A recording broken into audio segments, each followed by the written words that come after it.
Hello বন্ধুরা, আসসালামু আলাইকুম।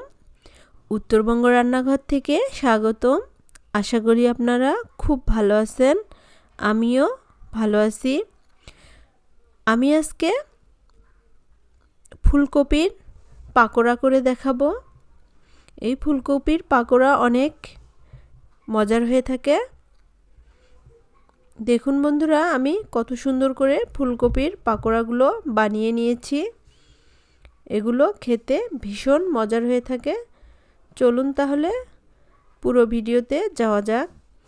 আমি কতগুলো ফুলকপি এইভাবে কেটে নিয়েছি। এখন আমি এগুলো সিদ্ধ করে নিব। চুলায় একটি ফ্রাই প্যান বসিয়ে দিয়েছি। এখানে পানি আমি গরম হতে দিয়েছি। এখন আমি ফুলকপিগুলো দিয়ে দিচ্ছি।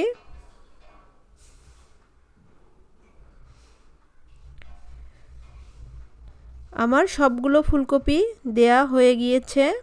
এখন আমি একটু নেড়েচেড়ে দিচ্ছি। এই ফুলকপিগুলো খুব বেশি সিদ্ধ করা যাবে না। 5 মিনিটের মতো সিদ্ধ করে নিলেই হয়ে যাবে।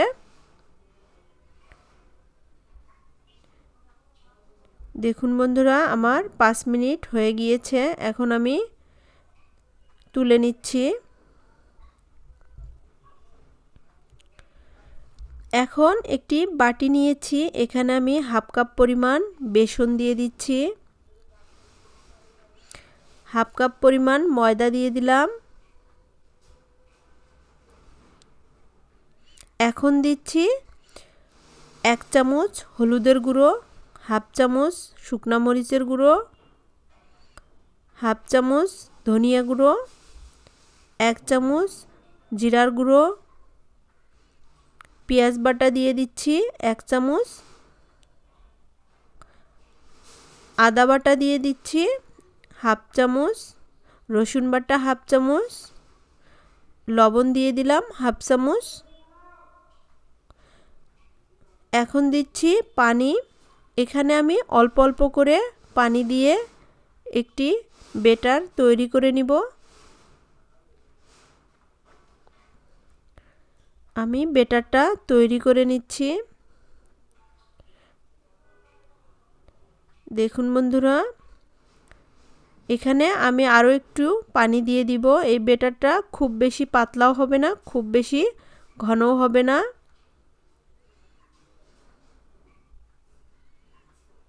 দেখুন বন্ধুরা, হয়ে গেল আমার এই ব্যাটার তৈরি। ঠিক এই মতো হবে।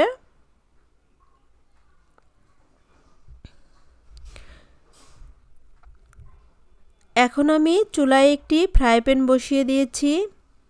এখানে আমি 1 কাপ পরিমাণ তেল দিয়ে দিচ্ছি।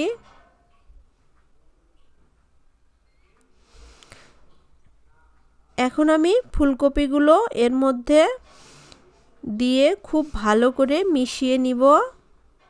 দেখুন বন্ধুরা, এখন আমি তেলের মধ্যে দিয়ে দিচ্ছি। এভাবে আমি সবগুলো ফুলকপির পাকোড়ায় দিয়ে দিব।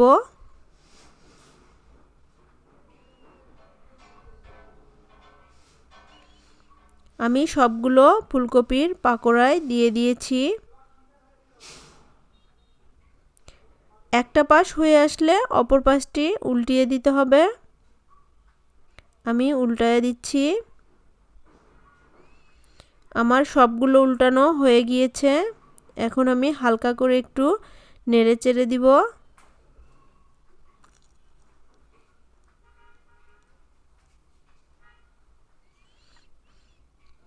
দেখুন বন্ধুরা, আমার এই ফুলকপির পাকোড়াগুলো হয়ে গিয়েছে। এখন আমি তুলে নিচ্ছি। এখন আমি একটি বাটিতে নামিয়ে নিচ্ছি।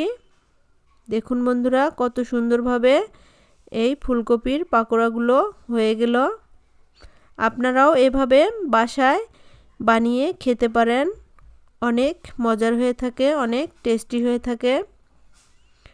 ভিডিওটি ভালো লাগলে অবশ্যই লাইক, কমেন্ট, শেয়ার করবেন এবং সাবস্ক্রাইব করবেন। সকলকেই ধন্যবাদ জানিয়ে এখানেই শেষ করছি। আল্লাহ হাফেজ।